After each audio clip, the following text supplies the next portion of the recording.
संस्कार अपने केबिन में परेशान सा बैठा हुआ था, तभी उसका फोन रिंग हुआ। उसमें फ्लैश होते तीरथ के नाम को देखकर संस्कार फोन उठाता है। हेलो।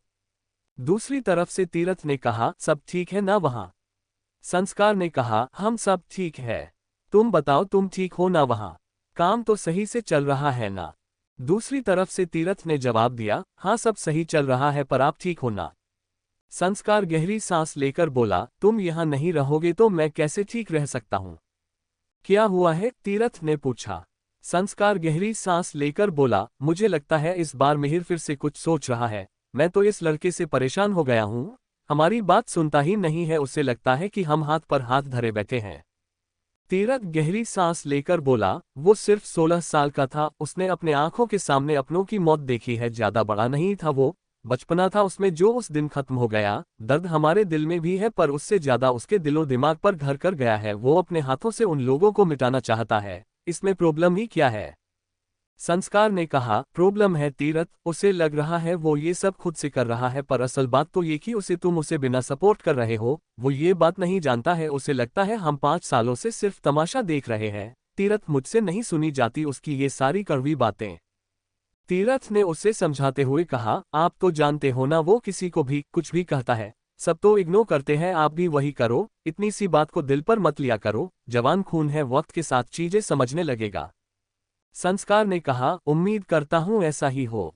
तीरथ फोन कट कर चुका था। वो देहरादून के एक होटल में रुका था। वहां वो बालकनी में खड़े होकर कुछ सोचने लगता है। उसने अपनी आंखें बंद की।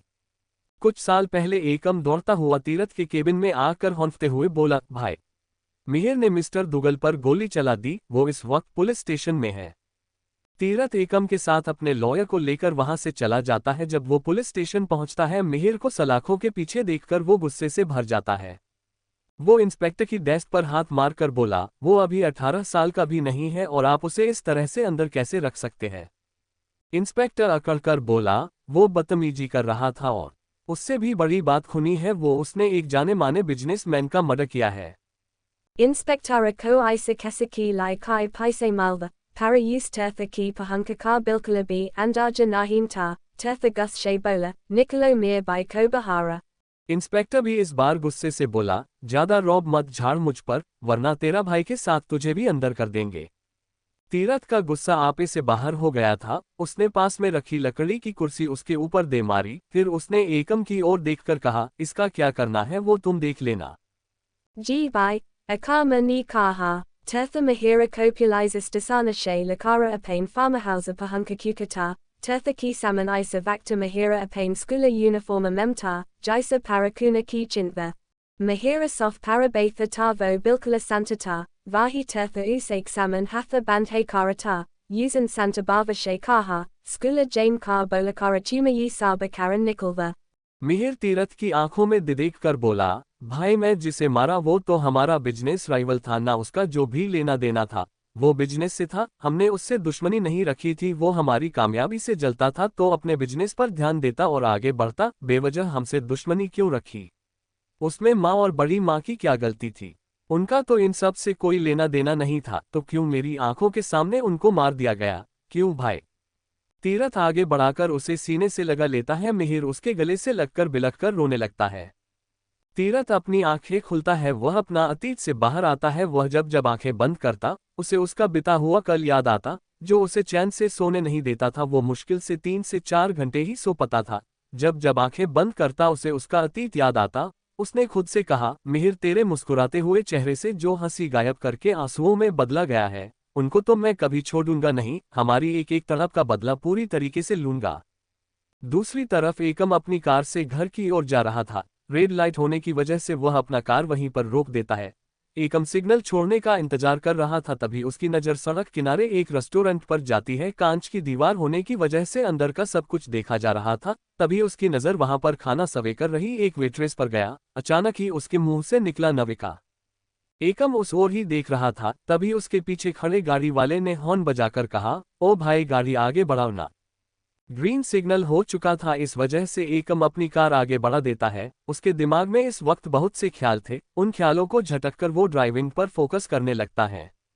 Rata ki vacta saba koi daning atibala para baithuda, mahira tavaham rakam disa ko dekakara hiranata, visa ni dala, kavala, roti, mixa vejigbala, mite mem halava banaya ta. वह खाना एकदम सिंपल था पर उसके खुशबू से पता चल रहा था कि वह काफी डिलीशियस है। मिहिर एक नज़र खाने को देखकर वेश से बोला, बावर्ची तुमने इतना सब बनाया है फिर भी यहाँ जिंदा कैसे खड़े हो? संस्कार मिहिर को घूरते हुए बोला, क्या बोल रहे हो तुम? और हमेशा बावर्ची बावर्ची क्या बोलते हैं, इसका नाम भी है। हुआ था वो जल्दी से उसका हाथ छोड़ देता है पर जैसे ही उसकी नज़र उसके हाथ पर गए उसकी आंखें हैरानी से फैल गई। वही संस्कार की नज़र मिहिर पर गई तो वो उसकी नज़रों को फॉलो करता है। वह मिहिर को डांटे हुए बोला, मिहिर ये क्या किया तुमने? इसके हाथ पर तुम्हारे उंगलियों के निशान इतनी बुरी तरीके से पड़े हैं। मिहिर खुद को डिफेंस करते हुए बोला, भाई मैंने सच में इतनी जोर से नहीं पकड़ा था, पर यह तो कुछ ज्यादा ही कमजोर निकला। संस्कार वेश की तरफ देखकर बोला, तुम जाओ यहां से। वेश अपना हाथ सहलाते हुए वहां से चला जाता है। संस्कार मिहिर को घूरते हुए बोला, मैंने तुम्हें कहा था ना उसे परेशान मत किया करो, मेरी बात कान खोलकर सुन लो, अपना जोर उस पर आजमाओ जो उसे झेल सके, कमजोरों पर अपना हुक्म मत चलाया करो। मिहिर कुछ नहीं कहता और चुपचाप से खाना खाने लगता है। वही एकम कब से डाइनिंग टेबल पर बैठा था और उसने किसी की भी बातों पर ध्यान नहीं दिया और चुपचाप से खाना खा रहा था, पर उसके दिमाग में अलग ही सवाल घूम रहे थे।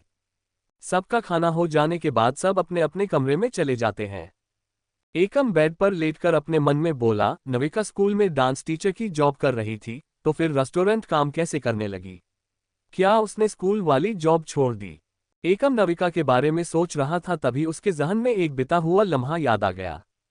पार्क में नविका एक 2 साल के बच्चे के पीछे भाग रही थी। वो छोटा बच्चा इधर उधर जाए जा रहा था। भाई रुक जाना, क्यों मेरी कसरत करवा रहा है? नविका जितना उस बच्चे को पकड़कर अपने पास बिठाते, वह बच्चा उसे उतनी बार छोड़कर इधर उधर जाकर शरारती करता रहता। थक हार कर नविका उस बच्चे को पकड़कर बेंच पर उसे बिठाती है और उसे अच्छे से पकड़कर रखती है ताकि वह कहीं जा ना सके। नविका से उंगली दिखाकर बोली, अब तू यहां से हिला तो सोच लेना। तभी नविका के कानों पर किसी के हंसने की आवाज आती है। नविका उस ओर देखती है तो एक लड़का उसे और उसे बच्चे को देखकर हंस रहा था। नविका उस लड़के को देखकर मुंह फुलाकर बोली, ए तुम हमें देखकर हंस क्यों रहे हो? एकम हंसते हुए बोला, फ्री का टॉम एंड जेरी शो देखने को मिल रहा है तो हंसू नहीं तो और क्या करूं? Navika use garakara dekati hai tavia kama usaki or dekakara bola, deko tumhara by bagagaya. Navika अपने बगल में देखती है तो वो बच्चा उसके हाथ से निकल गया था। नविका उबते हुए बोली, अरे यार फिर से नहीं। एकम उसे देखकर हंसने लगता है। नविका उस बच्चे के हाथ को पकड़े रहती है। एकम उन्हें देखकर हंसते हुए कहा, तुम्हार भाई सच में बड़ा खतरनाक है। नविका मुंह बनाकर बोली, ये मेरा भाई होता ना तो इतना सब कुछ नहीं झेलती, अभी तक इसके गाल पर 2 चपेड़े पड़ी होती और ये चुपचाप मेरे साथ रहता। उसकी बात सुनकर एकम कंफ्यूज होकर बोला, तुम्हारा भाई नहीं है तो इसे अपने साथ क्यों रखा है?